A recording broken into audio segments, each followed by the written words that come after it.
ಜ್ಞಾನಧ್ವನಿ ಕೇಳುಗರಿಗೆ ನಮಸ್ಕಾರ. ಇಂದು ಶಿಕ್ಷಕರ ದಿನಾಚರಣೆ. ಎಲ್ಲ ಶಿಕ್ಷಕರಿಗೂ ಶಿಕ್ಷಕ ದಿನಾಚರಣೆಯ ಶುಭಾಶಯಗಳು. ಈ ಸಂದರ್ಭದಲ್ಲಿ ನಮ್ಮೆದುರು SP ವೇದಾರಾಧ್ಯ ಅವರು ಇದ್ದಾರೆ. ಇವರು KR ಪೇಟೆಯ ಸೋಮನಹಳ್ಳಿಯವರು.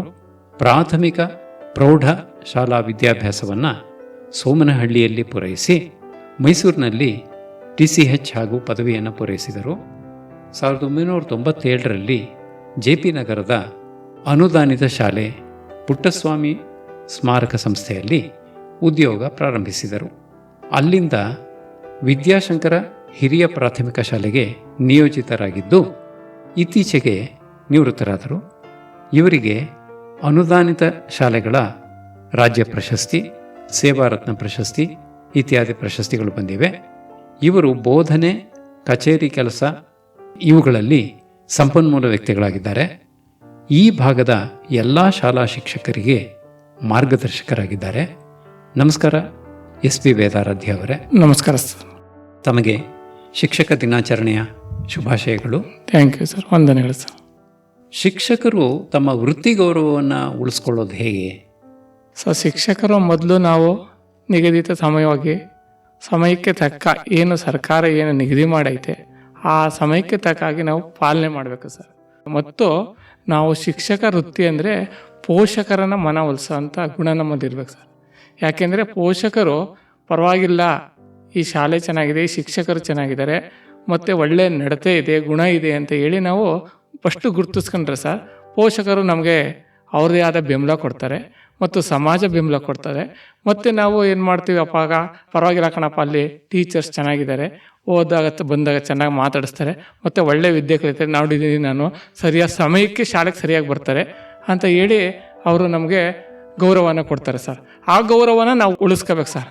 ಈಗ ಮೊದಲೇ ಹೇಳಿದೆ, ಗುರು ಬ್ರಹ್ಮ, ಗುರು ವಿಷ್ಣು, ಗುರುದೇವ ಅಂತ 3 ಲಯಗಳು, ಶಿವ, ವಿಷ್ಣು, ಪರಮಾತ್ಮ 3 ಜನನು ಇರೋಂಥ ಸ್ಥಾನ ನಮಗೆ ಸಿಕ್ಕಿದೆ. ಗುರು ಅಂದರೆ 3 ಗುಣಗಳುಳ್ಳ ಅಂತ ಈ ಭೂಮಿ, ಆಕಾಶ ಇದೆಲ್ಲ ಏನಿದೆ, ಆ 3 ಏನು ರಚನೆ ಮಾಡಿದಂಥ ಶಿವನಿಗಿಂತಲೂ ನಮ್ಮ ಗುರುಗಳಿಗೆ ಅಷ್ಟು ಹೆಚ್ಚಿನ ಮಹತ್ವ ಇದೆ ಸರ್. ಅದನ್ನು ಅರಿತುಕೊಂಡು ನಾವು ನಡಿಬೇಕು. ಅದು ನಡೆದಾಗಲೇ ಅಷ್ಟು ಆ ಸ್ಥಾನಕ್ಕೆ ಬೆಲೆ ಇರೋದು. ಈಗ ನಮಗೆ ಸರ್ವಪಲ್ಲಿ ರಾಧಾಕೃಷ್ಣರವರನ್ನ ನಮ್ಮ ಮೈಸೂರಿನಲ್ಲಿ ಮಕ್ಕಳೇ ಅವರ ನೆಚ್ಚಿನ ಗುರುಗಳಾಗಿದ್ದರಿಂದ ಮಕ್ಕಳೇ ಏನು ಮಾಡಿದ್ರು, ಅವ್ರನ್ನ ಟಾಂಗಾ ಗಾಡೀಲಿ ಕರ್ಕೊಂಡೋಗಿ ಇಡೀ ಭಾರತದಲ್ಲೇ ಅವರು ಬಹಳ ಹೆಸರುವಾಸಿ, ನಮ್ಮ ಮೈಸೂರು ಹೆಸರುವಾಸಿ ಆಯಿತು. ಆ ರೀತಿ ನಾವು ಕೂಡ ಮಕ್ಕಳಿಗೆ ಹತ್ರವಾದರೆ ಸರ್ ಏನು ಬೇಕಾದ್ರೂ ಸಾಧನೆ ಮಾಡ್ಬೋದು. ಮಕ್ಕಳು ಮನೇಲಿ ಹೋಗಿ ಹೇಳ್ತಾರೆ, ನಮ್ಮ ಟೀಚರು, ನಮ್ಮ ಗುರುಗಳು ಈ ಥರ ಹೇಳಿದ್ದಾರೆ, ಈ ಥರ ಮಾಡಿದ್ದಾರೆ ಅಂತೇಳಿ. ಅದರಿಂದ ನಾವು ಒಳ್ಳೆಯ ಗುಣಗಳನ್ನು ಅದು ಕೂಡ ನಾವು ಪ್ರೈಮರಿ ಶಾಲಾ ಶಿಕ್ಷಕರಾಗಿರೋದ್ರಿಂದ, ನಾವು ಬೆಳೆಯುವ ಪೈರು ಮೊಳಕೆಯಲ್ಲೇ ಅನ್ನೋ ಒಂದು ಗುಣ ಇರೋದ್ರಿಂದ ನಾವು ಮಕ್ಕಳಿಗೆ ಚಿಕ್ಕದ್ರಿಂದ ಒಳ್ಳೆಯ ಅಭ್ಯಾಸಗಳನ್ನ, ಈಗ ಎಷ್ಟೋ ಮಕ್ಕಳು ಇನ್ನೂ ತಂದೆ ತಾಯಿ ಮಾತುಗಳ ಕೇಳಲ್ಲ, ಆದರೆ ಗುರುಗಳ ಮಾತನ್ನ ಕೇಳ್ತಾರೆ ಸರ್. ಅದರಿಂದ ನಾವು ಅವ್ರನ್ನ ಸಲಿಗೆಯಿಂದ ಇರಬೇಕು ಸರ್. ಈಗೆಲ್ಲ ಒಡೆಯ ಕಾಲ ಎಲ್ಲ ಹೋಗ್ತು, ಈಗ ದಂಡನೆ ಎಲ್ಲ. ಈಗ ನಾವು ತಂದೆ ತಾಯಿ ಆಗಿರ್ತೀವಿ, ನಮ್ಮ ಮಕ್ಕಳು ಅಷ್ಟೇ, ಯಾರ ಮಕ್ಕಳು ಇವತ್ತು ನಾವು ಬೈತಾ ಹೇಳಿದ್ರೆ ಮಕ್ಕಳು ಯಾರೂ ಕೇಳಲ್ಲ. ಅದೇ ಪ್ರೀತಿಯಿಂದ, ಗೌರವದಿಂದ ಅವ್ರಿಗೆ ಸ್ವಲ್ಪ ಹೇಳಿದ್ರೆ ನಾವು 100% ಸಾಧನೆ ಮಾಡ್ಬೇಕು, ಅದ್ರ ಒಂದು 60-70% ಸಾಧನೆ ಮಾಡ್ಬೋದು. ಅದರಿಂದ ಮಕ್ಕಳನ್ನ ನಾವು ಯಾವಾಗಲೂ ಪ್ರೀತಿಯಿಂದ ಕಾಣಬೇಕು ಸರ್. ಆ ಪ್ರೀತಿ ಕಾಣೋದ್ರಿಂದ ಅವೇನು ಮಾಡ್ತವೆ, ಪ್ರೀತಿಗೆ ಮಾರು ಹೋಗದ ಇರೋ ಜನಗಳೇ ಇಲ್ಲ. ಹಾಗಾಗಿ ಪ್ರೀತಿಯಿಂದ ಮಕ್ಕಳನ್ನ ನಾವು ನೋಡ್ಕೊಂಡ್ರೆ ನಮ್ಮ ಯಶಸ್ಸು ಕಡೆಗೆ ನಾವು ಮುಂದೆ ಹೋಗ್ಬೋದು ಸರ್. ಸಮಾಜದಲ್ಲಿ ಶಿಕ್ಷಕರು ಅಂತಂದರೆ ಹಿಂದೆ ಗೌರವ ಇತ್ತು, ಈಗ ಅಂಥ ಗೌರವ ಇಲ್ಲ ಅಂಥೇಳಿ ಎಲ್ಲ ಶಿಕ್ಷಕರು ಯೋಚನೆ ಮಾಡ್ತಾರೆ. ನಿಜನಾ ಸರ್? ಖಂಡಿತ ಇಲ್ಲ ಸರ್. ಆ ಥರ ಶಿಕ್ಷಕರು ಅಂದರೆ ಅವ್ರದ್ದೇ ಆದ ಗುಣಗಳನ್ನ ಬೆಳೆಸ್ಕೊಂಡಾಗ, ಅವ್ರದ್ದೇ ಆದ ವ್ಯಕ್ತಿತ್ವವನ್ನು ಬೆಳೆಸ್ಕೊಂಡಾಗ ಖಂಡಿತ ಇವತ್ತು ಕೂಡ ಗುರುಗೆ ಸ್ಥಾನ ಇದ್ದೇ ಇದೆ ಸರ್. ಆದರೆ ಮಕ್ಕಳಲ್ಲಿ ಕಲಿಯುವಂಥ ಒಂದು ಉತ್ಸಾಹನೇ ಕಡಿಮೆ, ಕುತೂಹಲನೇ ಇಲ್ಲ ಈಗ, ಆ ತರಹದ್ದೆಲ್ಲ ಹೇಳ್ತಾರಲ್ಲ. ನಾವು ಸರ್ ಇವತ್ತಿನ ಪ್ರಪಂಚಕ್ಕೆ ತಕ್ಕಾಗಿ ನಾವು ಮಕ್ಕಳಿಗೆ ಬೋಧನೆ ಮಾಡೋಕ್ಕೆ ಹೋಗ್ಬೇಕು ಸರ್. ಇವತ್ತು ಏನಿದೆ ಅದನ್ನು ನಾವು ಅರ್ಥ ಮಾಡ್ಕೊಂಡು ನಾವು ಮಕ್ಕಳಿಗೆ ಬೋಧನೆ ಮಾಡಿದ್ರೆ ಶಿಕ್ಷಕ ವೃತ್ತಿಗೆ ಒಂದು ಗೌರವ ತಂದಂಗೆ ಮಕ್ಕಳು ಕೂಡ ನಮಗೆ ಗೌರವವನ್ನು ಕೊಡ್ತಾರೆ. ಈಗ ಯಾವುದೋ ನಾವು ಈಗ ಹಿಂದೆ ನಾವೆಲ್ಲ ಏನು ಮಾಡ್ತಿದ್ದೋ, ಸ್ಲೇಟಲ್ಲಿ ಬರಿತಾ ಇದ್ದೋ. ನಾವು ಚಿಕ್ಕವರಾಗಿದ್ದಾಗ 1ರಿಂದ 4ನೇ ತರಗತಿ ಗಂಟ ಸ್ಲೇಟಲ್ಲಿ ಬರಿತಾ ಇದ್ದೋ. ಇವಾಗ ಏನಾಗಿದೆ, LKG ಇಂದನೇ ಪೆನ್ನು, ಪುಸ್ತಕ, ಪೆನ್ಸಿಲ್ಲು. ಆ ರೀತಿ ನಾವು ಏನೇನು ಹೊಸ ವಿಧಾನಗಳನ್ನು ನಾವು ಕಲಿತಾಗ ಮಕ್ಕಳು ಕೂಡ ಆಸಕ್ತಿಯಿಂದ ಕಲಿತಾರೆ ಸರ್. ಇವತ್ತು ನಮಗಿಂತ ನಮ್ಮ ಮಕ್ಕಳು ಬುದ್ಧಿವಂತರು. ಈಗ ನಮ್ಮ ತಂದೆಗಿಂತ ನಾವು ಬುದ್ಧಿವಂತರಾಗಿದ್ದೀವಿ, ನಮಗಿಂತ ನಮ್ಮ ಮಕ್ಕಳು ಗ್ಯಾರಂಟಿ ಬುದ್ಧಿವಂತರು. ನಾವು ಆ ಥರ ಅಸಡ್ಡೆ ಮಕ್ಕಳ ಬಗ್ಗೆ ತೋರಿಸ್ಬಾರ್ದು ಸರ್. ಮಕ್ಕಳು ಬುದ್ಧಿವಂತರೇ ಇರ್ತಾರೆ, ಅದನ್ನು ತೀಡಬೇಕು. ಈಗ ನಾವು ಈಗ ತಾನೇ ಮೊನ್ನೆ ಗಣಪತಿ ಹಬ್ಬ ಆಗಿದೆ, ಎಲ್ಲರೂ ಏನು ಮಾಡ್ತಿದ್ರೆ ಮಣ್ಣನ್ನು ತಂದು ಆ ವಿಗ್ರಹನ ಮಾಡಿದರೆ, ಆ ರೀತಿ ನಾವು ಆ ಮಕ್ಕಳನ್ನ ಕೆತ್ತನೆ ಮಾಡಬೇಕು ಸರ್. ಅವರಲ್ಲಿ ಏನು ಮಾಡಬೇಕು, ಅವ್ರ ಪ್ರತಿಭೆನ ಬೆಳೆಸಬೇಕು. ಅವರಲ್ಲಿ ಯಾವುದರಲ್ಲಿ ಆಸಕ್ತಿ ಇದೆ, ಅವನಿಗೆ ಓದೋದ್ರಲ್ಲಿದೆಯಾ, ಕ್ರೀಡೆ ಇದೆಯಾ, ಸಂಗೀತ ಇದೆಯಾ, ಅದನ್ನು ಗುರುತಿಸೋ ಕೆಲಸ ಅಂತ ನಾವು ಮಾಡಿದಾಗ, ಪೋಷಕರೊಡನೆ ಕರೆದಿ ನೋಡಿ ನಿಮ್ಮ ಮಗುಗೆ ಈ ಥರ ಇದೆ, ಈ ಥರ ಅಂತ ತಿಳುವಳಿಕೆ ಹೇಳಿದಾಗ ಆ ಮಕ್ಕಳು ಆಗ ಖುಷಿನೂ ಪಡ್ತಾರೆ. ನಮ್ಮ ಮಾಸ್ಟ್ರಿಂದ ನಾನು ಈ ಥರ ಐತೆ, ನಮ್ಮ ಶಿಕ್ಷಕರಿಂದ ಅಂತೇಳಿ ಮಕ್ಕಳು ಕೂಡ ಖುಷಿಪಟ್ಟು ಆಗ ನಮ್ಮನ್ನ ಇನ್ನೂ ಹತ್ರ ಆಗ್ತಾರೆ ಸರ್. ನಮಗೆ ಈ ಶಿಕ್ಷಕರು ಮಕ್ಕಳಿಗೆ ಕಲಿಸೋದು ಒಂದು, ಮಕ್ಕಳಿಂದನೂ ನಾವು ಕಲಿಬಹುದಾ, ಹೇಗೆ? ಖಂಡಿತ ಸರ್. ಕೆಲವು ಮಕ್ಕಳು ನೋಡಿ, ನಮಗಿಂತ ಯಾರ ಸ್ನೇಹಿತರು ಸ್ವಲ್ಪ ಏನಾದರೆ ತೊಂದರೆಲಿದ್ದರೆ, ಪೆನ್ಸಿಲ್ ಇಲ್ದವನು ಹೋದರೆ ಅಥವಾ ಬುಕ್ ಇಲ್ದವ್ರೆ ತಾವೇ ಕೊಡ್ತಾರೆ ನೋಡಿ. ಅವರಿಂದ ಎಷ್ಟು ಸ್ನೇಹ ಮನೋಭಾವ ಬೆಳೀತದೆ ಮಕ್ಕಳಿಂದ. ಇಂಥ ಅನೇಕ ಗುಣಗಳು ಮಕ್ಕಳಿಂದ ಇರ್ತವೆ ಸರ್. ಅದನ್ನು ನಾವು ಗುರುತಿಸಿಕೊಂಡು ನಾವು ಕಲಿಯೋದಿದೆ, ನಾವು ಈ ಥರ ಬೇರೆಯವ್ರ ಜೊತೆನೇ ನಾವು ಇರಬೇಕು, ಈ ರೀತಿ ನಾವು ಬೇರೆಯವ್ರಿಗೆ ಸಹಾಯ ಮಾಡಬೇಕು ಅನ್ನೋ ಗುಣಗಳನ್ನ ನಾವು ಬೆಳೆಸ್ಕೋಬೇಕು ಸರ್. ಈ ಶಿಕ್ಷಕರು ಒಂದು ಉದ್ಯೋಗದಲ್ಲಿ ನಿಯುಕ್ತರಾಗ್ತಾರೆ, ಮುಂಚೆನೇ ಅವರು TCH ಮುಂತಾದ ಎಲ್ಲ ತರಬೇತಿಯನ್ನು ಪಡೆದಿರ್ತಾರೆ. ಆದರೆ ಮತ್ತೆ ಕೂಡ ಅವರಿಗೆ ತರಬೇತಿ ಅಗತ್ಯನಾ? ಹೌದು ಸರ್, ಕಾಲಕ್ಕೆ ತಕ್ಕ ಹಾಗೆ ತರಬೇತಿ ಇರಬೇಕಲ್ಲ ಸರ್. ಈಗ ಯಾವುದೋ ಈಗ 10 ವರ್ಷದಿಂದ ಇದ್ದಿದ್ದು ಇವಾಗಿಲ್ಲ. ಹಿಂದೆ ಎಲ್ಲ ಉದಾಹರಣೆಗೆ ಈಗ ಲ್ಯಾಂಡ್ ಫೋನ್ ಇತ್ತು ಸರ್, ಇವಾಗೆಲ್ಲ ಕೈಯಲ್ಲೆಲ್ಲ ಮೊಬೈಲ್ ಬಂದೈತೆ. ಹಾಗೆ ಹಿಂದೆ ಇದ್ದ ಪಾಠಗಳೇ ಬೇರೆ ಸರ್. ಈಗಿನ ತಕ್ಕ ಹಾಗೆ ಈಗಿನ ಏನು ವಿಜ್ಞಾನ ಯುಗದಲ್ಲಿ ಏನೇನು ತಂತ್ರಗಳನ್ನ ಅಳವಡಿಸ್ಬೇಕು ಅಂತ ಹೇಳಿ ಅದ್ರ ಬಗ್ಗೆ ತರಬೇತಿಗಳನ್ನ ಇಲಾಖೆ ಕೊಡ್ತಾನೆ ಇರುತ್ತೆ ಸರ್. ಅದರಿಂದ ಅವರು ಪರಿಪಕ್ವವಾಗಿ ಅಭ್ಯಾಸ ಮಾಡೋಕ್ಕೆ, ತಾವು ಅಭ್ಯಾಸ ಮಾಡಿ ಮಕ್ಕಳಿಗೆ ತಿಳುವಳಿಕೆನ ಕೊಡೋಕ್ಕೆ ಈ ತರಬೇತಿ ಬಹಳ ಅನುಕೂಲ ಆಗ್ತದೆ ಸರ್. ಈ ತರಬೇತಿಯನ್ನು ಸಾಮಾನ್ಯವಾಗಿ ಪಟ್ಟಣಗಳಲ್ಲಿ ಮಾಡ್ತಾರೆ. ಸಾಮಾನ್ಯವಾಗಿ ತರಬೇತಿ ಸಂಸ್ಥೆಗಳಿರೋದು ಪಟ್ಟಣಗಳಲ್ಲಿ. ಹಳ್ಳಿಗಳಿಂದ ಬರ್ತಾರೆ ಶಿಕ್ಷಕರು. ಅವರೆಲ್ಲ ಏನೋ ಒಂಥರ ಪೇಯ್ಡ್ ಹಾಲಿಡೇ ಅನ್ನೋ ತರಹ, ಸಂಬಳ ಸಹಿತ ರಜಾ ಅಂತ ಇಲ್ಲಿ ಏನಿದೆ ನೋಡೋಣ, ಇಲ್ಲಿಯ ಅನೇಕ ಆಕರ್ಷಣೆಗಳು ಇರ್ತವೆ, ಅದನ್ನು ನಾವು ಕೂಡ ಅನುಭವಿಸೋಣ ಅನ್ನೋ ಮೂಡ್ನಲ್ಲಿ ಇರ್ತಾರೆ. ಅವರಿಗೆ ತರಬೇತಿ ಹೇಗೆ ನಾವು ಸರ್? ತರಬೇತಿ ಈಗ ನಗರ ಮತ್ತು ಹಳ್ಳಿಯವ್ರಿಗಂತ ಏನಿಲ್ಲ ಸರ್, ಎಲ್ಲ ಪ್ರತಿಯೊಬ್ಬ ಶಿಕ್ಷಕರಿಗೂ ಕೊಡ್ತಾರೆ ಸರ್. ಸರ್ಕಾರದ ವತಿಯಿಂದನೇ ಹಣಕಾಸಿನ ನೆರವನ್ನು ಕೊಟ್ಟು, ಅಲ್ಲ ಮನೋಭಾವ ಆ ರೀತಿ ಇರುತ್ತಲ್ಲ, ಅದರಿಂದ ಎಲ್ಲ ಶಿಕ್ಷಕರೆಲ್ಲ ಒಂದೇ. ಈಗ ಹಳ್ಳಿಲಿ ಅವರು ಬೋಧನೆ ಮಾಡಲಿ ಅಥವಾ ಸಿಟಿಲಿ ಬೋಧನೆ ಮಾಡಲಿ, ಇಡೀ ರಾಜ್ಯಾದ್ಯಂತ ಒಂದೇ ಪಠ್ಯಪುಸ್ತಕ ಇರ್ತದೆ ಸರ್. ಅದರಿಂದ ಅದಕ್ಕೆ ತಕ್ಕಾಗಿ ಅವ್ರು ಏನು ಮಾಡ್ತಾರೆ, ಅಲ್ಲೂ ಕೂಡ ಏನು ಅವ್ರಿಗೆ ನಮ್ಮ ಶಿಕ್ಷಕರಿಗೆ ಯಾವುದೇ ತೊಂದರೆಗಳಾಗಬಾರ್ದು ಮತ್ತು ಅವ್ರಿಗೆ ಏನು ಮನಸ್ಸಿಗೆ ಬೇಸರ ಆಗಬಾರ್ದು, ಆ ರೀತಿ ಆದಂಥ ತರಬೇತಿಗಳನ್ನ ಖುಷಿಯಾಗಿ ತರಬೇತಿ ಕೊಡ್ತಾರೆ. ಸ್ವಾತಂತ್ರ್ಯ ಕೊಟ್ಟಿರ್ತಾರೆ, ನಮಗೆ ಏನು ಬೇಕಾದ್ರೂ ನಮಗೇನು ತಿಳ್ಕೊಬೋದು. ಮತ್ತು ಹಲವಾರು ಶಿಕ್ಷಕರಲ್ಲಿ ಭಾಗವಹಿಸೋದ್ರಿಂದ ಒಬ್ಬರಿಂದ ಅವರಿಂದ ಏನು ಕಲಿಯೋದಿದೆ, ನಮ್ಮಿಂದ ಏನಿದೆ ಅದನ್ನು ಮಾಡಿಸ್ತಾರೆ ಸರ್. ಅದು ಮಾಡಿದಾಗ ಅವರು ಹೇಗೆ ಪಾಠನ ಆಗಲಿ, ಇನ್ನೊಂದಾಗಲಿ, ಏನು ಸಮಾಜ ಗೌರವ ಕೊಡೋದಾಗಲಿ, ಏನು ಅವರು ಹೇಗೆ ನಡ್ಕೋತಾ ಇದ್ದಾರೆ. ಈಗ ಕೆಲವರು ನೀವು ಹೇಳಂಗೆ ಉದಾಹರಣೆಗೆ ಪ್ರಶಸ್ತಿ ಬಂದಿರಿರ್ಬೋದು, ಇನ್ನೊಬ್ಬರು ಅದರಲ್ಲಿ ವಿಜ್ಞಾನದ ಬಗ್ಗೆ ತಿಳ್ಕೊಂಡಿರಿರ್ಬೋದು, ಗಣಿತದ ಬಗ್ಗೆ ಇರ್ಬೋದು, ಅವ್ರನ್ನ ಕರೆಸಿ ಅದ್ರ ಬಗ್ಗೆ ಹೇಗೆ ಮಾಡ್ಬೋದು, ಏನು ಮಾಡ್ಬೋದು ಅಂತ ಇಲಾಖೆ ಸಾಮಾನ್ಯವಾಗಿ ಎಲ್ರಿಗೂ ಅರ್ಥ ಆಗೋ ರೀತಿ, ಎಂಥ ಕೊನೆ ಬೆಂಚು ಅಂತ ಹಿಂದೆ ಇರ್ತಿತ್ತೋ ಅಂಥ ಶಿಕ್ಷಕರು ಕೂಡ ಅರ್ಥ ಆಗೋ ರೀತಿ ತರಬೇತಿಗಳನ್ನ ಕೊಡ್ತಾರೆ ಸರ್. ಸಾಮಾನ್ಯವಾಗಿ ನಾವು ನೋಡುವಂಥದ್ದು ಈ ಪ್ರೊಫೆಷನಲ್ ಜಲಸಿ ಅಂತ ಇರುತ್ತೆ. ಅಂದರೆ ಒಂದೇ ಪ್ರೊಫೆಷನಲ್ಲಿರೋರು, ಒಂದೇ ಉದ್ಯೋಗದಲ್ಲಿರೋರು ಪರಸ್ಪರ ಸ್ಪರ್ಧೆ ಇರುತ್ತೆ ಮತ್ತು ಪರಸ್ಪರ ಅಸೂಯೆ ಇರುತ್ತೆ. ಈ ಭರ್ತೃಹರಿ ಹೇಳ್ತಾನೆ, ಬೋದ್ಧಾರೋ ಮತ್ಸರಗ್ರಸ್ತ ಅಂತ. ಬೋಧಕ ವರ್ಗದಲ್ಲಿ ಇದು ಅತ್ಯಂತ ಹೆಚ್ಚಾಗಿರುತ್ತೆ. ನಾವು ಪ್ರೈಮರಿ ಶಾಲೆಯಿಂದ ಗಂಗೋತ್ರಿ ತನಕ ಅಥವಾ ಇನ್ನೂ ಹೈಯರ್ ಅಲ್ಲಿ ತನಕನೂ ನಾವು ನೋಡಬಹುದು. ಒಬ್ಬರನ್ನ ಕಂಡ್ರೆ ಒಬ್ಬರಿಗೆ ಅಷ್ಟೊಂದು ಇದಾಗಲ್ಲ. ಸಾಮಾನ್ಯವಾಗಿ ನಾವು ನೋಡುವಂಥದ್ದು ಈ ಸಹೋದ್ಯೋಗಿಗಳಿಂದ ಕಲಿಯೋದು ಏನಾದರೂ ಇದೆಯಾ ನಿಜವಾಗಿ, ಅಥವಾ ಅವ್ರ ಜೊತೆಯಲ್ಲಿ ಸೌಹಾರ್ದದಿಂದ ಇರಬೇಕಾದಂಥ ಅವಶ್ಯಕತೆ ಇದೆಯಾ? ಯಾಕೆಂದರೆ ಈ ಒಂದು ತರಗತಿಗೆ ಹೋದ ತಕ್ಷಣ ತರಗತಿಯಲ್ಲಿ ಅವನೇ ಲೀಡರು, ಶಿಕ್ಷಕನೇ ಲೀಡರು. ಅದು ಆ ತರಗತಿಯಲ್ಲಿ ಅವನ್ನ ಡಿಸ್ಟರ್ಬ್ ಮಾಡೋರು ಯಾರೂ ಇರಲ್ಲ. ಆ ರೀತಿ ಇರುವಾಗ ಸಹೋದ್ಯೋಗಿಗಳ ಜೊತೆಯಲ್ಲಿ ಅವನು ಸೌಹಾರ್ದವಾಗಿರಬಹುದಾ? ಸಹೋದ್ಯೋಗಿಗಳಿಂದ ಕಲಿಯೋದು ಏನಾದರೂ ಇದೆಯಾ ಶಿಕ್ಷಕನಿಗೆ? ಸರ್ ಖಂಡಿತ ಇದೆ. ಸಹೋದ್ಯೋಗಿಗಳು ಸರ್, ಈಗ ನಾವು ಮಧ್ಯಾಹ್ನ ಲಂಚ್ ಅವರು ಊಟದ ಸಮಯ ಇರ್ತದೆ, ಆವಾಗ ನಾವೆಲ್ಲ ಕುಂತ್ಕೊಳ್ತೀವಿ. ಆಗ ನಮ್ಮ ತರಗತಿಗಳ ಬಗ್ಗೆ ಮಾತಾಡ್ತೀವಿ.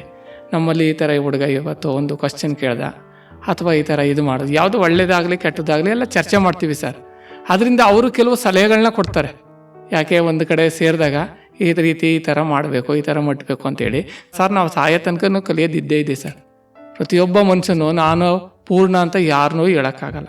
ಪ್ರತಿಯೊಬ್ಬರು, ಈಗ ಒಂದು ಮಗುನೂ ಕೂಡ ಇವತ್ತಿನ ಇದರಲ್ಲಿ ಸರ್ ಕೆಲವು ಈ ಮೊಬೈಲ್ ಟೆಕ್ನಿಕಲ್ ನಮಗೆ ಗೊತ್ತಿಲ್ಲ, ಆದರೆ ಮಗು ಎಲ್ಲ ಚೆನ್ನಾಗಿ ಮಾಡುತ್ತೆ. ಹಾಗಾಗಿ ಮಕ್ಕಳಿಂದ ಕಲಿಯೋದು ಇದೆ, ನನ್ನ ಸಹಪಾಠಿಗಳಿಂದನೂ ಕಲಿಯೋದಿದೆ. ಯಾರೇ ನಮ್ಮ ಹಿರಿಯವರು ಇರ್ಬೋದು ಸಹ, ಅಥವಾ ಸಮಾಜದವರು ಇರ್ಬೋದು, ಅವರಿಂದನೂ ಕಲಿಯೋದು. ಅದೆಲ್ಲ ಕಲಿತಾಗಲೇ ಸಹ ಉತ್ತಮ ಶಿಕ್ಷಕನಾಗೋಕ್ಕೆ ಸಾಧ್ಯ.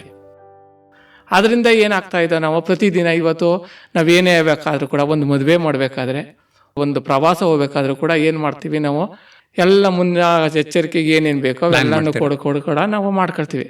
ಅದೇ ರೀತಿ ಕೂಡ ನಾವೊಂದು ಕ್ಲಾಸ್ ರೂಮ್ಗೆ ಹೋಗ್ಬೇಕಾದ್ರೂ ಕೂಡ ನಾಳೆ ಇದು ಒಂದು ಪಾಠ ಯೋಜನೆ ಅಂತ ಇರುತ್ತೆ ಸರ್, ಸಿದ್ಧತೆ. ಅದನ್ನು ನಾವೇನು ಮಾಡಬೇಕು, ಪ್ರತಿದಿನ ಶಿಕ್ಷಕರಾದವರು ಇವತ್ತು ಏನನ್ನ ಕಲಿಸಿದ್ರೆ ಮಗುಗೆ ಅನುಕೂಲ ಆಗುತ್ತೆ, ಅವರ ಸ್ಥಿತಿ ಹೇಗಿದೆ, ಆ ಸ್ಥಿತಿಗಳನ್ನ ನೋಡ್ಕೊಂಡು, ಇವತ್ತು ಹಬ್ಬ ಇದೆಯಾ, ಹರಿದಿನ ಇದೆಯಾ, ಎಲ್ಲ ಮಕ್ಕಳು ಬಂದಿದ್ದಾರಾ.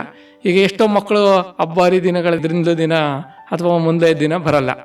ಅವತ್ತು ನಾವು ಎಲ್ಲನೂ ಹೇಳಕ್ಕೆ ಹೋದ್ರಷ್ಟು ಆಗಲ್ಲ, ಸೂಕ್ತವಾಗಿ ಎಲ್ಲ ಮಕ್ಕಳಿಗೂ ಸೂಕ್ತವಾಗಿ ತಲುಪಲ್ಲ. ಅದರಿಂದ ಅವನ ಸನ್ನಿವೇಶಗಳನ್ನ ಅರ್ಥ ಮಾಡ್ಕೊಂಡು ನಾವು ಕಲಿತು ಮಕ್ಕಳಿಗೂ ಕೂಡ ಕಲಿಸ್ಬೇಕು ಸರ್.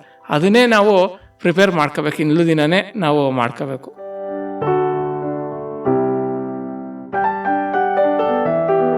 ತಾವು ಶಿಕ್ಷಕ ವೃತ್ತಿಗೆ ಬಂದದ್ದು ಹೇಗೆ? ನಿಮ್ಮ ಆಯ್ಕೆನ ಅಥವಾ ಮನೆಯ ಕಂಪಲ್ಷನ್? ಸರ್, ಇದು ನಾನು ಶಿಕ್ಷಕರ ವೃತ್ತಿಗೆ ಬಂದಿದ್ದು ನನ್ನ ಅದೃಷ್ಟನೋ ಏನೋ ಅದು ಗೊತ್ತಿಲ್ಲ. ನಮ್ಮದು ವ್ಯವಸಾಯ ಕುಟುಂಬ ಸರ್. ಮತ್ತು ನಮ್ಮ ತಂದೆ ಒಂದು ಪೌರಹಿತ್ಯ ಕೆಲಸ ಮಾಡ್ತಾಯಿದ್ರು. ನಮ್ಮ ಅಣ್ಣ ನನ್ನಂದಿರಿಬ್ಬರು ಆಗಲೇ ಶಿಕ್ಷಕರಾಗಿದ್ದರು. ಒಬ್ಬ ತಮ್ಮ KSRTC ಚಾಲಕರಾಗಿದ್ದರು. ನಾನು ಮನೇಲೇ, ನಮ್ಮದು ಸ್ವಲ್ಪ ವ್ಯವಸಾಯದ ಕುಟುಂಬ ಆದ್ದರಿಂದ ಸ್ವಲ್ಪ ಜಮೀನಿತ್ತು, ಅದನ್ನು ನಾನು ಸ್ವಲ್ಪ ಮಾಡಿಸ್ಕೊಂಡು ಹೋಗ್ತಾಯಿದ್ದೆ. ಹೀಗೆ ಒಂದಿನ ಚರ್ಚೆ ಆದಾಗ ನಮ್ಮ ಅಣ್ಣ ಅಂದರು, ನೋಡಪ್ಪ ನೀನು ನಾವೆಲ್ಲ ಕೆಲಸದಲ್ಲಿದ್ದೀವಿ, ನಾಳೆ ನೀನು ಮದುವೆ ಆಗಬೇಕಾದ್ರೆ ನೀನು ಬಂದವರ ನಿಮ್ಮ ಹೆಂಗಸರಾರು ಅನ್ಬೋದು, ನಮ್ಮ ಭಾವದಿರು ಏನು ಇವ್ರನ್ನ ಕೇಳ್ತೀನಿ ಅಂತ, ನೀನು ಈ ವ್ಯವಸಾಯದ ಬಿಟ್ಬಿಡು, ಹೋಗಿ ನೀನು ಒಂದು ಶಿಕ್ಷಕ ವೃತ್ತಿಗೆ ನಾನು ಸೇರಿಸ್ತೀನಿ ಅಂತ ಹೇಳಿ ನನ್ನ ಒಂದು ಶಾಲೆಗೆ ತಂದು ಸೇರಿಸಿದ್ರು ಸರ್. ಅದರಿಂದ ನಾನು ಇವತ್ತು ಈ ಮಟ್ಟಕ್ಕೆ ಬರೋಕ್ಕೆ ಸಾಧ್ಯ ಆಯಿತು. ಇವೆಲ್ಲ ಕ್ರೆಡಿಟ್ಗಳು ಸರ್ ನಮ್ಮ ದೊಡ್ಡಣ್ಣವ್ರಿಗೆ ಸೇರಬೇಕು ಸರ್. ಅಂದರೆ ಆಸಕ್ತಿಯಿಂದ ಬಂದ್ರ ಅಥವಾ ಬಂದ ಮೇಲೆ ಆಸಕ್ತಿಯನ್ನು ತಂದುಕೊಡ್ರ? ಬಂದ ಮೇಲೆ ಆಸಕ್ತಿ ತಂದ್ಕೊಂಡಿದ್ದು ಸರ್. ಇಲ್ಲಿ ವಾತಾವರಣ, ಮಕ್ಕಳನ್ನ ಕಲಿಕೆ, ಇದು ಸ್ಟಾರ್ಟಿಂಗ್ ಬಂದಾಗ ಸರ್ ನನಗೂ ಒಂದು ರೀತಿ ಮಕ್ಕಳು ಮುಂದೆ ನಿಂತ್ಕೊಂಡು ಹೇಗೆ ಮಾಡೋದು ಏನು ಎಂತೋ ಅನ್ನೋ ಒಂದು ಭಯ ಇತ್ತು ಸರ್. ಆದರೆ ಕ್ರಮೇಣ ಕಡಿಮೆಯಾಗಿ ಆಸಕ್ತಿ ಜಾಸ್ತಿ ಆಯಿತು. ಮಕ್ಳಿಗೆ ಏನಾರು ಒಂದು ನಮ್ಮಿಂದ ಒಂದು ಕಲಿಸ್ಬೇಕಲ್ಲ, ಆ ಮಕ್ಕಳು ನಮ್ಮನ್ನೂ ಗುರುತಿಸ್ಬೇಕಲ್ಲ ಅನ್ನೋ ಒಂದು ಆಸಕ್ತಿ ಪ್ರತಿದಿನ ಜಾಸ್ತಿ ಆಗ್ತಾ ಬಂತು. ನೀವು ಎಲ್ಲ ಈ ಸುತ್ತಿನ ಅಧ್ಯಾಪಕರಿಗೆ ಒಂಥರ ಮಾರ್ಗದರ್ಶಕರು, ಸಂಪನ್ಮೂಲ ವ್ಯಕ್ತಿಗಳು ಆಗಿದ್ದೀರಾ. ನೀವು ನಿಮ್ಮ ಸಹೋದ್ಯೋಗಿಗಳಿಗೆ ಏನು ಕಲಿಸ್ತಾ ಇದ್ದೀರಾ? ಸರ್, ನಮ್ಮ ಸಹೋದ್ಯೋಗಿಗಳಿಗೆ ನಾನು ಫಸ್ಟ್ ಹೇಳೋದು ಅಷ್ಟೇ ಸರ್. ಮೊದಲನೇದಾಗಿ ನೀವು ಪ್ರಥಮವಾಗಿ ಕರ್ತವ್ಯ ನಿರ್ವಹಿಸ್ಬೇಕಾದ್ರೆ ಶಾಲೆಗೆ ಸರಿಯಾದ ಸಮಯಕ್ಕೆ ಬರಬೇಕು. ಇದನ್ನು ಸರ್ ನಮ್ಮ ಒಬ್ಬರ ಕ್ಷೇತ್ರ ಶಿಕ್ಷಣಾಧಿಕಾರಿಗಳಿಂದ ನಾನು ಇದನ್ನು ತಿಳ್ಕೊಂಡೆ ಸರ್. ಅವರು ಹೇಳ್ತಾಯಿದ್ರು ಸರ್, ಯಾವಾಗಲೂ ಶಾಲೆಗೆ ಭೇಟಿ ನೀಡಿದಾಗ ನೀವು ಪ್ರಥಮವಾಗಿ ಸ್ಕೂಲ್ಗೆ ಇನ್ ಟೈಮ್ಗೆ ಬರೋದನ್ನ ಕಲೀರಿ. ನೀವು ಇನ್ ಟೈಮಿಗೆ ಬಂದಾಗ ನೀವು ಒಂದು 10 ನಿಮಿಷ ಕುಂತ್ಕೋಬೋದು, ಅರ್ಧ ಗಂಟೆ ಕುಂತ್ಕೊಳ್ಬೋದು. ಆವಾಗ ನಿಮಗೆ ಮನಸ್ಸಿಗೆ ಬೇಸರ ಆಗ್ತದೆ, ಆಗ ಮಗುಗೆ ಏನಾದ್ರು ಒಂದು ಕಲಿಸ್ಬೋದು ನೀವು ಅಂತ ಹೇಳಿ ಮೊದಲು ಬರೋದನ್ನ ಕಲ್ತ್ಕೊಳ್ಳಿ, ರೂಢಿ ಮಾಡ್ಕೊಳ್ಳಿ ಫಸ್ಟು. ಆವಾಗ ಅದು ವಿದ್ಯೆ ಕಲಿಸೋದು ನಿಮಗೆ ನೀವೇ ಪ್ರತಿದಿನ ಸ್ವಲ್ಪ ಟೈಮನ್ನ ಮಕ್ಕಳಿಗೆ ನಾವು ಕೊಡಬೇಕಾ, ಮಕ್ಕಳು ಪ್ರೀತಿಯಿಂದ ಅಂತ ಹೇಳಿ ನಿಮಗೆ ಬರ್ತದೆ ಅಂತ ಹೇಳಿ ನಮಗೆ ಒಬ್ಬರು ಕ್ಷೇತ್ರ ಶಿಕ್ಷಣಾಧಿಕಾರಿಗಳು ಹೇಳಿದರು. ಅವ್ರನ್ನ ಮಾಡ್ಲಾಕ್ ತಗೊಂಡು ಸರ್ ನಾವು ಅದೇ ರೀತಿ ಏನು ಇನ್ ಟೈಮ್ ಸ್ಕೂಲ್ಗೆ ಹೋಗೋದು ಮತ್ತು ಮಕ್ಕಳ ಜೊತೆ ಬೆರೆಯೋದು. ಮಕ್ಕಳು ಸರ್ ನಮ್ಮ ಮುದ್ದಾಡ್ತವೆ, ನಾವು ಸಲಿಗೆ ಇದ್ದರೆ ಮುದ್ದಾಡ್ತವೆ. ನಾವೇನಾದ್ರು ಕೋಲ್ ತಗೊಂಡಿದ್ರೆ ಮಾಸ್ಟರ್ ಬರ್ತಾರೆ ಅಂತ ದೂರ ಓಡ್ತಾರೆ. ಅದರಿಂದ ಇವತ್ತು ನಾವು ಒಡೆಯೋ ಪರಿಸ್ಥಿತಿನೂ ಇಲ್ಲ ಮಕ್ಕಳಿಗೆ. ನಾವು ಪ್ರೀತಿಯನ್ನು ಹೇಳಿದ್ರೆ ಕಲಿತಾರೆ ಸರ್ ಮಕ್ಕಳು. ಆ ಪ್ರೀತಿನ ನಾವು ತೋರಿಸ್ಬೇಕಷ್ಟೆ. ಹಿಂದೆ ಕಡಿಮೆ ಸಂಬಳ ಇತ್ತು, ಶಿಕ್ಷಕರಿಗೆ ಅಂತ ಇದ್ರು. ಮತ್ತೆ ಅವರು ಯಾವುದೇ ಕುಗ್ರಾಮ ಆದ್ರೂ ಅಲ್ಲೇ ವಾಸ ಮಾಡ್ತಾ ಇದ್ರು. ಹೌದು. ಈಗ ನಾವು ನೋಡುವಂಥದ್ದು ಎಲ್ಲ ಹಳ್ಳಿಗಳಲ್ಲೂ ಶಾಲೆ ಅಧ್ಯಾಪಕರುಗಳು ಸಿಟಿಗಳಲ್ಲಿ ಇರ್ತಾರೆ. ಎಲ್ಲರೂ ಕೂಡ ಹೌದು, ಆ ದಿವಸ ಬೆಳಗ್ಗೆ ಬಸ್ನಲ್ಲಿ ಹೋಗ್ತಾರೆ, ಪ್ರಯಾಣ ಮಾಡ್ತಾರೆ, ಬೇರೆ ಬಸ್ ಹಿಡ್ಕೊಂಡು ಏನೋ ಮಾಡಿಕೊಂಡು ಹೋಗ್ತಾರೆ. ಅಲ್ಲಿ ಇರೋದು ಒಳ್ಳೆಯದಾ? ಅಂದರೆ ಶಿಕ್ಷಕರು ತಾವು ಕೆಲಸ ಮಾಡುವಂಥ ಜಾಗದಲ್ಲೇ ಉಳ್ಕೊಳ್ಳೋದು ಒಳ್ಳೆಯದಾ ಅಥವಾ ಈ ರೀತಿ ಓಡಾಡೋದು ಒಳ್ಳೆಯದಾ? ಸರ್, ನನಗೆ ತಿಳಿದಂಗೆ ಅಲ್ಲೇ ಇರೋದು ಬಹಳ ಒಳ್ಳೆಯದು. ಯಾಕೆ ಅಂದರೆ ಅವ್ರಿಗೆ ಸಮಯ ಸಿಗ್ತದೆ, ಆಮೇಲೆ ಹಳ್ಳಿ ವಾತಾವರಣ ಚೆನ್ನಾಗಿರುತ್ತೆ, ಮತ್ತು ಅಲ್ಲಿನ ಬದುಕಿನ ಬಗ್ಗೆ ಪರಿಚಯ ಆಗ್ತದೆ. ಅಲ್ಲಿನ ಬದುಕಿನ ಬಗ್ಗೆ ಪರಿಚಯ ಆದಾಗ ಸರ್, ಒಬ್ಬ ವ್ಯವಸಾಯಗಾರ ಎಷ್ಟು ಕಷ್ಟಪಡ್ತಾನೆ, ಅವನಿಗೆ ಏನು ಆದಾಯ, ನನಗೆ ಇಷ್ಟ ಆದ ದೇವರು ಕೊಟ್ಟಿದ್ದಾನಲ್ಲ, ನಾನು ಯಾಕೆ ಮಕ್ಕಳಿಗೆ ನಾವು ದ್ರೋಹ ಮಾಡಬೇಕು, ಇಲ್ಲೇ ಇದ್ದು ಕಲಿಬೋದಲ್ಲ, ಕಲಿಸ್ಬೋದಲ್ಲ ಅನ್ನೋ ಒಂದು ಮನಸ್ಥಿತಿ ನಮ್ಮಲ್ಲಿ ಉಟ್ಕೊಳ್ತದೆ ಸರ್. ಅದರಿಂದ ಹಳ್ಳಿಲಿ ನಾವು ಎಲ್ಲಿ ಕೆಲಸ ಮಾಡ್ತೀವಿ ಪಕ್ಕ ಇದ್ದರೆ ಸರ್, ನಮಗೆ ವೇಳೆ ಈಗ ಜರ್ನಿ ಮಾಡೋಕ್ಕೆ 3 ಗಂಟೆ 4 ಗಂಟೆ 2 ಗಂಟೆ, ಆಮೇಲೆ ಜೊತೆ ಗೆಳೆಯರ ಜೊತೆ ಹರಟೆ ಹೊಡೆಯೋಕ್ಕೆ ಮಾಡೋಕ್ಕೆ ಎಲ್ಲ ಇದು ಇರ್ತದೆ. ಈಗ ನಾವು ಪಕ್ಕದಲ್ಲೇ ಇದ್ದಾಗ ಸರ್, ಶಾಲೆ ಮುಗಿಸ್ಕೊಂಡು ಹೋದಾಗ ಇವತ್ತು ನಾಳಿನ ನಾವು ಏನು ಪಾಠ ಮಾಡಬೇಕು, ನಾಳೆ ಏನು ಮಕ್ಕಳಿಗೆ ಇವತ್ತು ಕಲಿಸ್ಬೇಕು, ಆ ಮಕ್ಕಳಿಂದ ಏನು ನಮಗೆ ಸಿಗ್ತದೆ, ಅವರಿಂದ ನಾವೀಗ ಬೆಳೆ ಬಿತ್ತಿದ ಮೇಲೆ ನಮ್ಗೆ ಏನಾದ್ರು ಒಂದು ಆ ಥರ ಮಕ್ಕಳಿಗೆ ಕೊಟ್ಟ ಮೇಲೆ ನಮ್ಗೆ ಏನು ಸಿಗುತ್ತೆ ಅನ್ನೋ ಕೆಲವು ಚಿಂತೆಗಳನ್ನ ಮೂಡಿಸ್ಕೊಂಡ್ರೆ ಇರೋದ್ರಿಂದ ಸರ್, ನಾವು ಅಲ್ಲೇ ಇದ್ದರೆ ಉತ್ತಮ ಅಂತ ಸರ್ ನನ್ನ ಭಾವನೆ. ನೀವು ಕಚೇರಿ ಕೆಲಸದಲ್ಲೂ ಕೂಡ ಎಲ್ರಿಗೂ ಮಾರ್ಗದರ್ಶಕರಾಗಿದ್ದೀರಾ. ಏನು ಅಷ್ಟೊಂದು ಕಷ್ಟನಾ ಕಚೇರಿ ಕೆಲಸ? ಸರ್, ಕಷ್ಟ ಏನಿಲ್ಲ ಸರ್. ಕಚೇರಿ ಕೆಲಸ ಮಾಡೋರ್ದು ಅವ್ರದ್ದೇ ಆದಂಥ ಕೆಲಸಗಳಿರ್ತವೆ. ನಮ್ಗೆ ಪ್ರಾಶಸ್ತ್ಯ ಕೊಡಬೇಕು ಅಂದ್ರೆ ನಾವು ಅವ್ರಿಗೆ ಒತ್ತು ನೀಡಿದಾಗ, ನಾವು ಹೋದಾಗ ಅವ್ರಿಗೂ ಏನಾರು ಒಂದಿಷ್ಟು ಸಹಾಯ ಮಾಡಿದಾಗ ನಮ್ಮ ಕೆಲಸ ಬೇಗ ಆಗ್ತದೆ ಅನ್ನೋ ಒಂದು ಉದ್ದೇಶದಿಂದ ಸರ್ ನಾವೇನಾಗ್ತೀವಿ, ನಮ್ಮ ಸಂಬಳ ಇರ್ಬೋದು ಅಥವಾ ಇನ್ನೊಂದು ಅರಿಯರ್ಸ್ ಇರ್ಬೋದು, ಬಿಲ್ ಇರ್ಬೋದು, ಇನ್ಯಾವುದೇ ಕೆಲಸ ಇರ್ಬೋದು ಸರ್, ನಮ್ಮ ಶಾಲೆಗಳ ಕೆಲಸ ಯಾವುದೇ ಏನಾರು ಇರುತ್ತೆ ಸರ್, ಕೆಲಸಗಳು ಪ್ರತಿದಿನ ಏನಾರು ಒಂದು ಕೆಲಸಗಳಿರ್ತವೆ. ಆದರೆ ನಾವು ಅವ್ರದ್ದು ನಮ್ಮದು ಭಾವ ಚೆನ್ನಾಗಿದ್ರೆ, ಇಬ್ಬರು ಕೂಡ ಒಂದು ಚೈನ್ ಸಿಸ್ಟಮ್ ಇದ್ದಂಗೆ, ಅವರು ಸ್ಪಂದಿಸ್ತಾರೆ, ನಾವು ಸ್ಪಂದಿಸ್ತೀವಿ. ನಾವು ಅಯ್ಯೋ ಕೇವಲವಾಗಿ ಅವ್ರನ್ನ ಮಾತಾಡೋದಾಗಲಿ, ನೀನು ಕುಂತಿರೋದೆಲ್ಲ ಇದಕ್ಕೆ ಅಲ್ವಾ ಅಂತ ಅನ್ನೋದಾಗಲಿ, ಆದರೆ ಅವ್ರಿಗೇನಂತ ಇವ್ರಿಗೆ ಈ ಥರ ಇದೆ ಇಲ್ಲ ಅಂತ ಸ್ವಲ್ಪ ಇದು ಮಾಡಿ, ಅದರಿಂದ ಸರ್ ನಾವೇನು ಮಾಡ್ತೀವಿ, ಕಚೇರಿ ಅವ್ರನ್ನೂ ಕೂಡ ನಾವು ಏನು ಮಾಡ್ತೀವಿ, ನಮ್ಮ ಅಣ್ಣ ತಮ್ಮದಿರ್ತಾರೆ, ಸೋದರ ಥರ ನೋಡ್ಕೊಂಡಾಗ ಅವ್ರು ನಮ್ಮ ಕೆಲಸಗಳೆಲ್ಲ ಬೇಗ ಆಗ್ತವೆ ಸರ್. ಕಚೇರಿ ಕೆಲಸ ಅಂತಂದ್ರೆ ಅಕೌಂಟ್ಸ್ ಎಲ್ಲ ನೋಡುವಂಥದ್ದು, ಅದೇ ಬಿಲ್ ಮಾಡೋದು ಮುಂತಾದವೆಲ್ಲ ಇದೆಯಲ್ಲ, ಅದು ಶಿಕ್ಷಕರಿಗೆ ಕಷ್ಟ ಆಗುತ್ತೆ. ಏನು ಕಷ್ಟ ಏನಿಲ್ಲ ಸರ್. ಈಗ ನಮಗೆ ಸರ್, ಈಗ ನಾನು ಉದಾಹರಣೆಗೆ ನಾವೇನು ಮಾಡ್ತೀವಿ, ಈಗ 10ನೇ ತಾರೀಕು ನಮ್ಮದು ಯಾವುದು ಬ್ಯಾಂಕಲ್ಲಿ ನಾವು ಏನೋ ಲೋನೋ ಏನೋ ಮಾಡಿರ್ತೀವಿ ಸರ್, ನಮ್ಮದೇ ಆದಂಥ ಒಂದು ಮನೆ ಮಾಡಬೇಕು ಅಂತ, ಸೈಟ್ ಮಾಡಬೇಕು ಅಂತ. ಈಗ ಏನಾಗ್ತದೆ, ಅದು ಇನ್ ಟೈಮ್ ಕಟ್ತೇ ಹೋದಾಗ ಇವತ್ತು ಬ್ಯಾಂಕ್ಗಳಲ್ಲಿ ಕಷ್ಟ ಇದೆ, ಇವತ್ತು ಬಡ್ಡಿ ಹಾಕ್ಬಿಡ್ತಾರೆ. ಅದರಿಂದ ಏನಾಗ್ತಾ ಇದೆ, ಅದರಿಂದ ನಾವು ಅವ್ರಿಗೆ ಒಂಚೂರು ಸಹಾಯ ಮಾಡೋದ್ರಿಂದ ನಮ್ಮ ಬಿಡುವಿನ ವೇಳೆಯಲ್ಲಿ, ಅಂದರೆ ಆಫ್ಟರ್ ಸ್ಕೂಲ್ ಮುಗಿದ ಮೇಲೆ, ಈಗ ಆ ಕಚೇರಿ ನಮ್ಮ ಸ್ಕೂಲ್ ಏನೋ 4:15 ಒಳಗೆಲ್ಲ ಮುಗಿಯುತ್ತೆ, ಕಚೇರಿ 5:30 ಗಂಟೆ ಇರ್ತದೆ ಸರ್. ಆ ಟೈಮಲ್ಲಿ ಅವ್ರದ್ದೇ ಆದ ಒತ್ತಡ ಅವ್ರಿಗೂ ಇರ್ತದೆ ಸರ್. ಅದರಿಂದ ಅಂಥ ಟೈಮಲ್ಲಿ ಅವ್ರಿಗೆ ಸಹಾಯ ಮಾಡೋದ್ರಿಂದ ನಮ್ಮ ಕೆಲಸಗಳು ಸುಗಮವಾಗಿ, ನಮ್ಮ ಸಂಬಳ ಇರ್ಬೋದು, ನಮ್ಮ ಸ್ಕೂಲ್ ಕೆಲಸ ಇರ್ಬೋದು, ಎಲ್ಲ ಸುಗಮವಾಗಿ ನಡೆಯೋಕ್ಕೆ ಅವ್ರು ಬಿಟ್ಟು ನಾವಿರೋಕ್ಕಾಗಲ್ಲ. ನೀರು ಮೀನು ಇದ್ದಂಗೆ ಸರ್, ನಮ್ಮ ಬಿಟ್ಟು ಅವ್ರು ಇರೋಕ್ಕಾಗಲ್ಲ. ಅದರಿಂದ ಆ ಥರ ಬಾಂಧವ್ಯ ಇಟ್ಕೊಂಡು ನಾವು ಕೆಲಸಗಳನ್ನ ಮಾಡ್ಕೊತಾ ಇದ್ದೀವಿ ಸರ್. ಶಿಕ್ಷಕ ದಿನಾಚರಣೆಯ ಸಂದರ್ಭದಲ್ಲಿ ನೀವು ಶಿಕ್ಷಕರಿಗೂ ಮತ್ತು ವಿದ್ಯಾರ್ಥಿಗಳಿಗೂ ಏನು ಸಂದೇಶ ಕೊಡಲಿಕ್ಕೆ ಬಯಸ್ತೀರಾ?